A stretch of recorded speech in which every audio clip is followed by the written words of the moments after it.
Hi, I'm Eric Friedman. I'm the Executive Director of the Mad River Valley Chamber of Commerce, and we're here with for our next episode of Tailgate Talks, and I have Peter Forbes. Crazy to be here. Great to see you, Peter. Peter what's your title?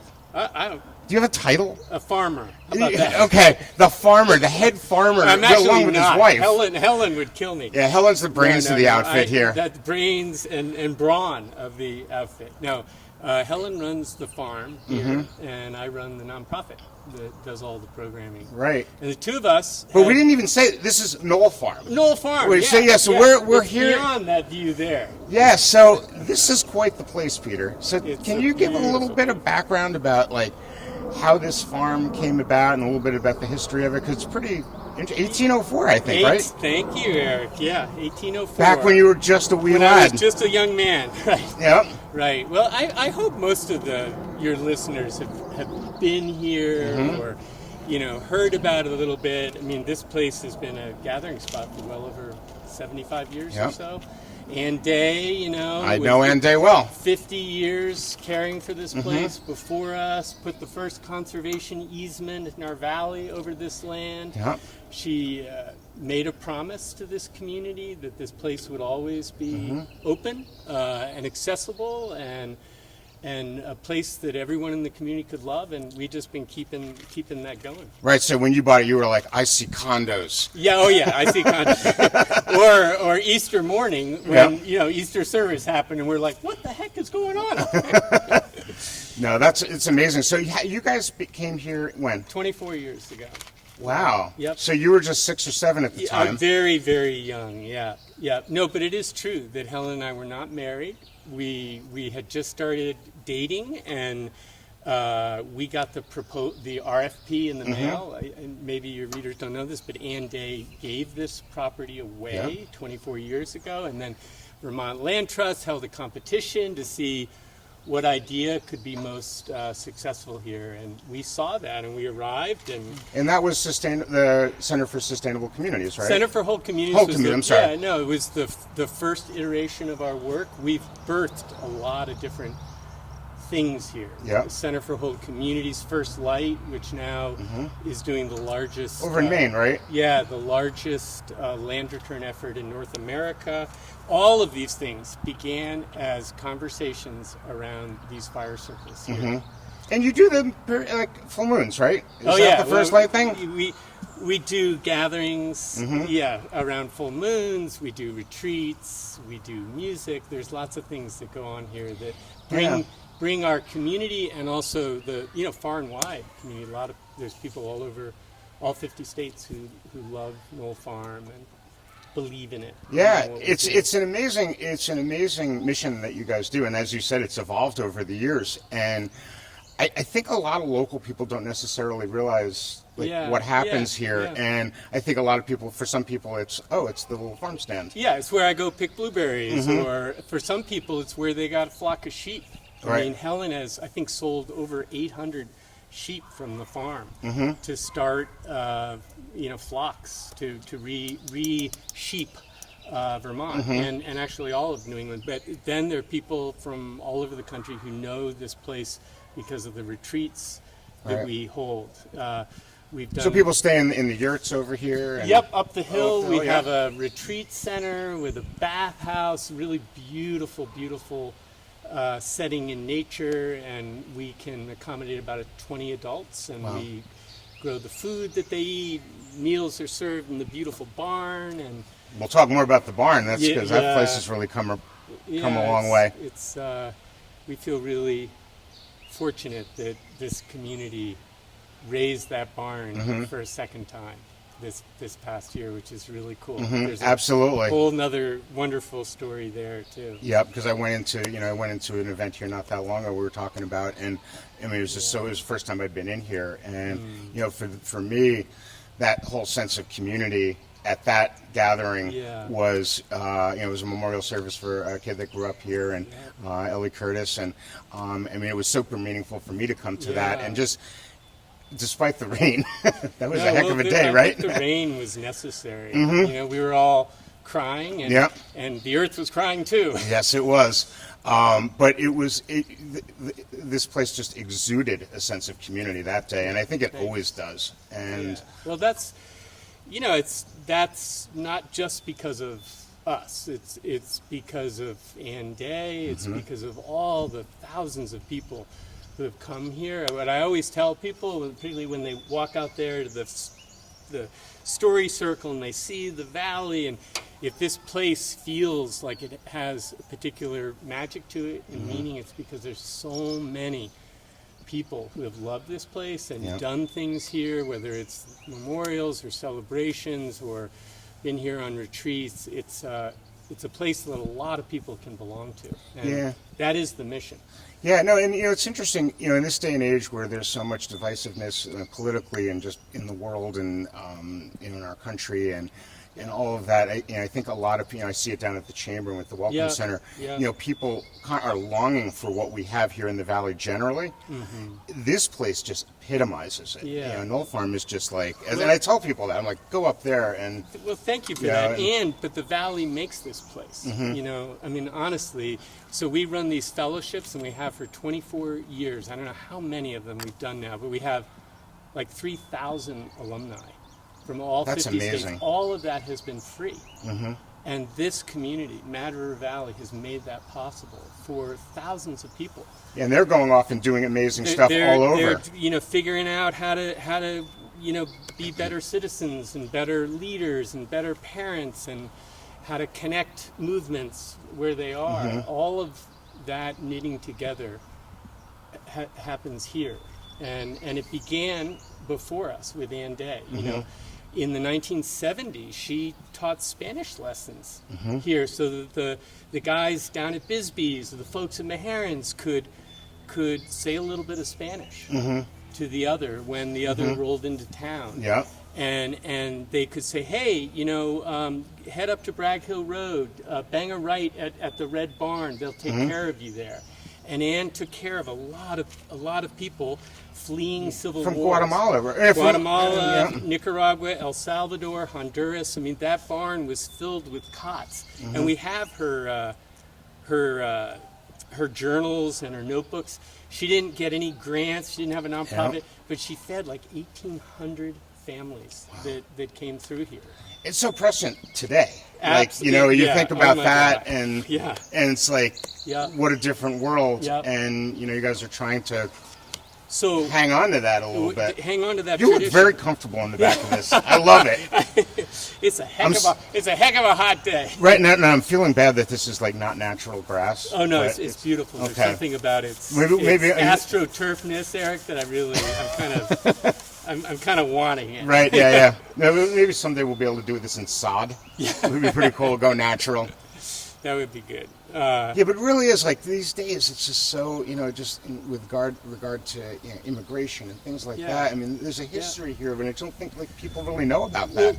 And I would say there's a history in Vermont too, of people helping people and people helping strangers, and this being an inclusive place. And we struggle with that at times for sure as a state, and we're learning.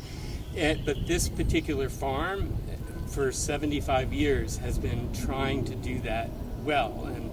And today the Better Selves Fellowships are for Black, Brown, and Indigenous leaders all over the Northeast. We give them a week of care in a time when they're working 24/7. They don't have vacations.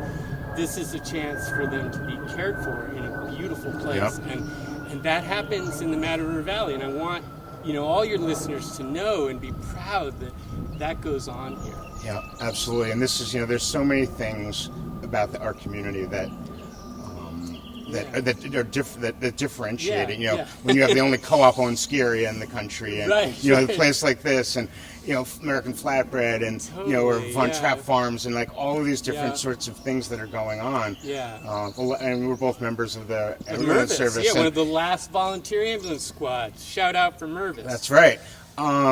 and again, this is just such an epitome of it. And I think a lot of people, let's talk a little bit about the farm stand over there. And Thank you. That's why I love coming up here, because I'm a big blueberry guy. Yeah, So. well, that's really sweet. And of it's you. coming up. It's real coming soon. up in within a week. By the time you all are hearing this, you should get in your cars and drive to Knoll Farm and get blueberries. Pick your own. Pick your own. You can also. You can be lazy. Yeah, you could be lazy and pull into the farm stand and buy them. But it's such a special thing, and I think, we love having families here, and the farm stand's really sweet. There's products from all over the valley and things that we make here, including T-shirts that our daughter Ren has made, and it's really a full-on expression of our creativity.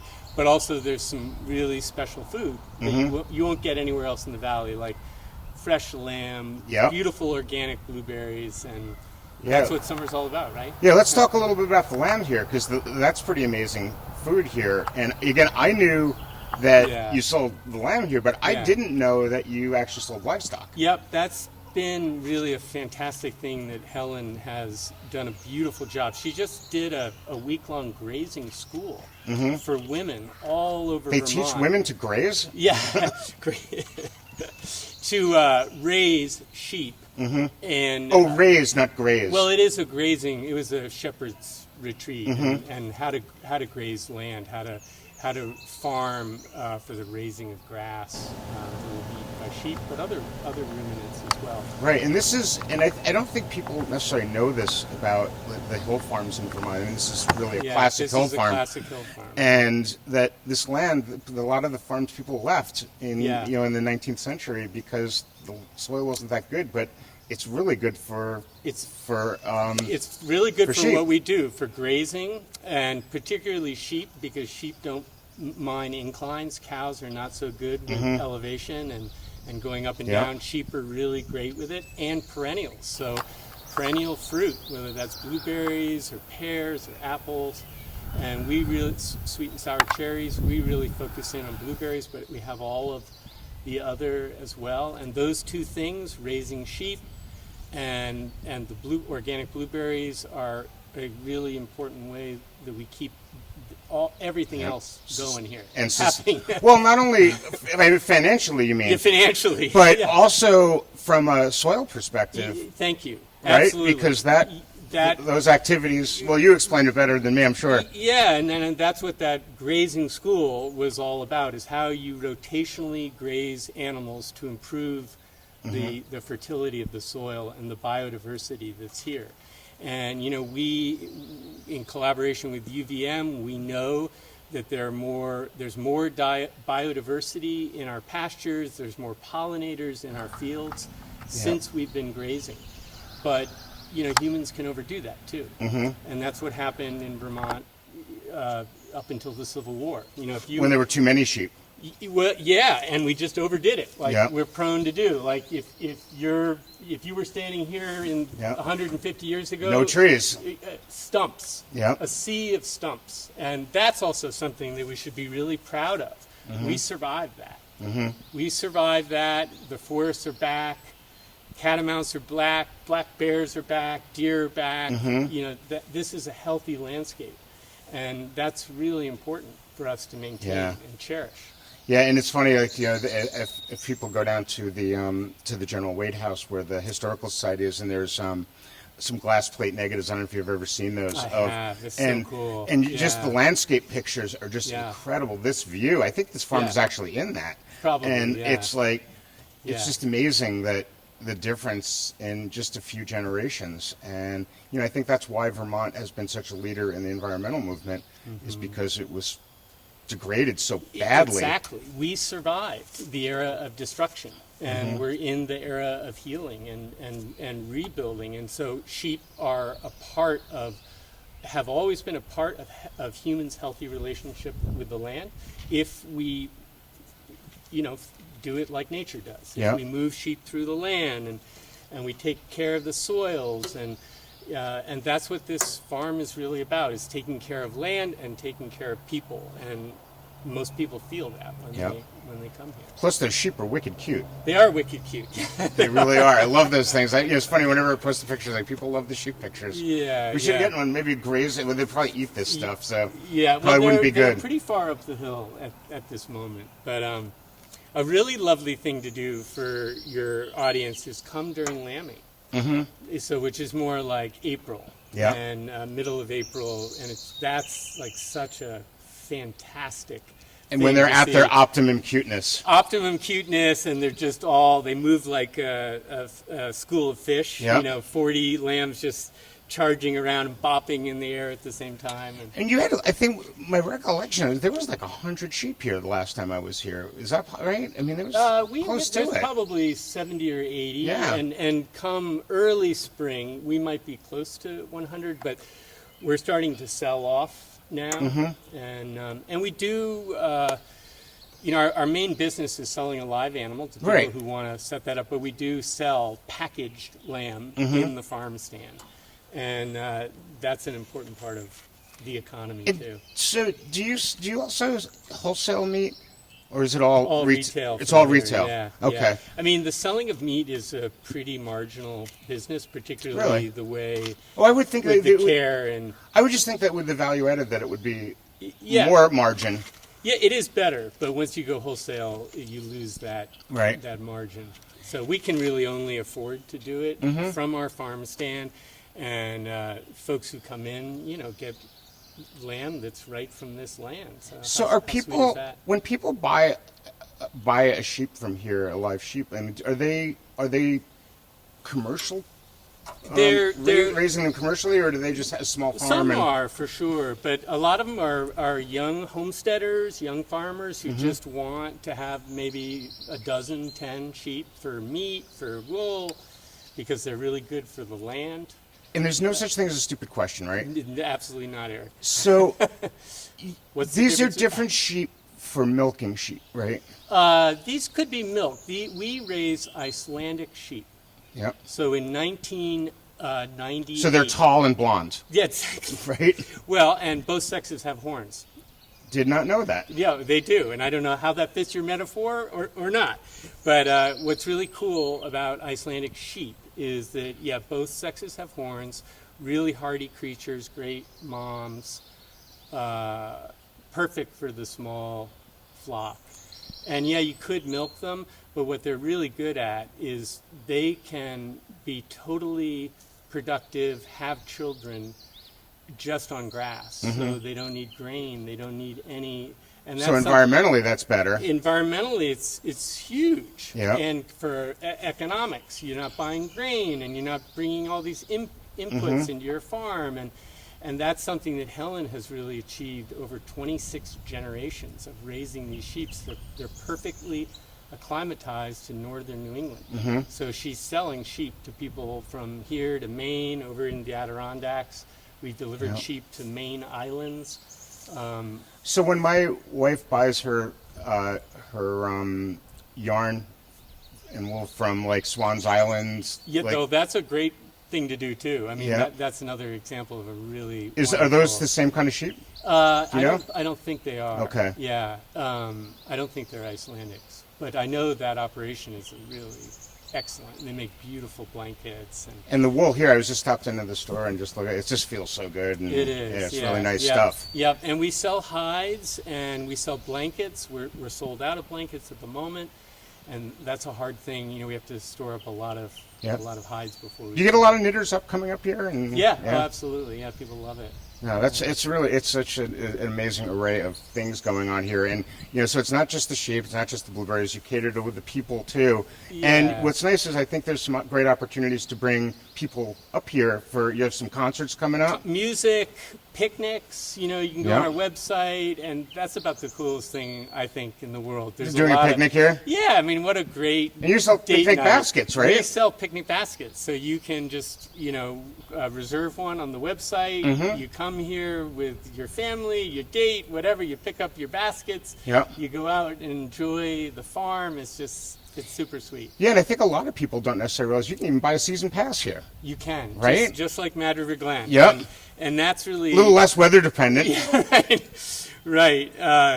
And that's really to help us because that's much needed resources in April and May before the farm is able to produce things that helps us get through. Right. So, I mean, I think of this place as it's almost like a little mini version of like Shelburne Farms. Yeah, in ways, it's an experimental farm, and yep, for sure. And people can just come and wander around, and it really is. It's as you can see, it's just as spectacular view as there is in the valley, I think. Yeah, well, thank you for that, Eric. Again, there's if this place feels special, it's because a lot of people have over decades made it special. I want to tell everyone about the music series. Yes. I don't know that they can see that performance stage behind us. Yep. But it is a really, really beautiful. Kai Koich, our neighbor up here, Mad River Valley knows guy, a good timber frame. Timber framer. So this is all homespun, and we have concerts. Sponsored by 7 Days, Vermont Public, basically every Saturday in July and August. And it's really cool. We have fires going, and it's just a great way for bring your family out, bring guests that are visiting. Here's some really terrific, regionally important musicians, and have a great night out at the farm. Can't beat that, right? It's a beautiful thing. So what do we got? You said you have some... Yeah, Callus is coming up. That's July 12th, which is this weekend. Then the Wolf Sisters, the Mark Daly Folk Band on July 26th. We got G. Rockwell on the 26th. And then we're into our 2 benefit concerts, which are Low Lily on August 23rd. And then right before that, or after that, the Mammals in October. So, well, that's an appropriate name for here, right? Oh yeah, what a great! All of these are great bands, and several of them are new to the farm this summer, which is we always really love. And then the Mammals have performed here a bunch of times and are super popular. And you can get all that information on knollfarm.org? Knollfarm.org, right. So I'm going to do this, so we're going to have it show up here. Knollfarm.org. No, that's great. Maybe actually I think I'm going to come this weekend. Could check that out. Yeah. If it plays out the way the weather says, it's going to be the one really nice day of the. Yeah, we haven't had great luck. Come out. Yeah. So one of the other things I wanted to talk to you about was this barn, which is really the centerpiece of the whole farm, obviously. Yeah. Recently renovated. Can you talk a little bit about what happened with that? Yeah, I want to go back to the story we were telling you about Ann Day. Yep. You know, the historic things she did inside of that barn. And so that barn, 10,000 square feet, was raised here in 1923.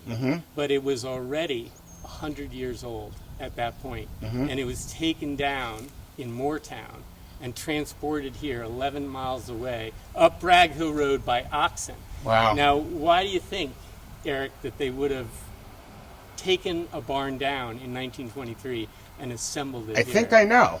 What is because there were no trees left, so they had to they needed the damn wood. That's so entirely true. Yep. So if you were doing a new agricultural venture, and the McLaughlins, who had been here for 3 generations, they said, we want to raise a big barn, we want to get into dairy, they had to take down an existing barn.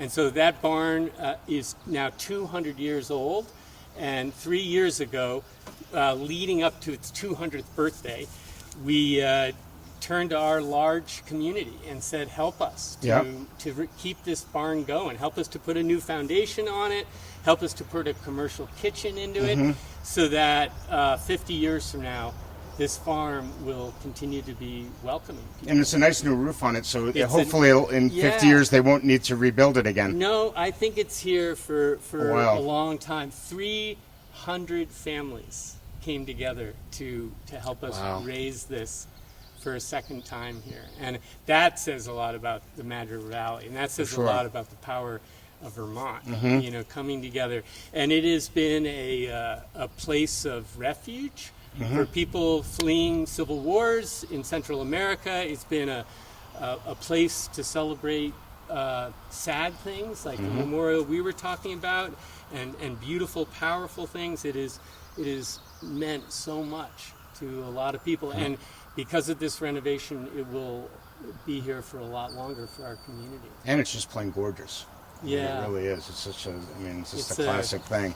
I think of it as it's an agricultural cathedral. Mm-hmm. And when, if you're listening to this, come by and just walk inside it, check it out. Mm-hmm. Look at what a beautiful thing it is and how we're using it again now for agriculture, but also to welcome people. Yeah, it's interesting. Like people go to Italy and they're going to go see all the Duomos, and and like in Vermont, people come to see the barns and covered bridges. And it's funny, in my house in Moortown, my barn's 1803. Cool. And that's great. I have people stopping by. Yeah. It's like they'll pull over into my driveway, I'm like, what are they stopping for? Your barn is beautiful. I just want to check it out. And then when I'm like, oh, come on inside, check it out. And they're like, that's great. Wow. It's like, it's just so funny that I think we take these sorts of things for granted around here, and our covered bridges and our beautiful barns. We can't take them for granted. And I'm glad you welcome people in to strangers. Get off my land. Yeah, no. I mean, it's that's a really great Vermont tradition of just welcoming people, and that's what this place is about. Yeah. And I think that's what this valley is about too. Yeah, and like I said earlier, I mean, I think that's Knoll Farm is just the epitome of what makes the valley special in so many different ways. Yeah. So, is there anything else that we didn't talk about that you wanted to mention? No, just whether it's to go on a hike or there are trails here. There's about 2 miles of hiking trails here, which are great. Or maybe you're coming for Eddie's sculpture school, or maybe you're coming to pick berries or go on a retreat.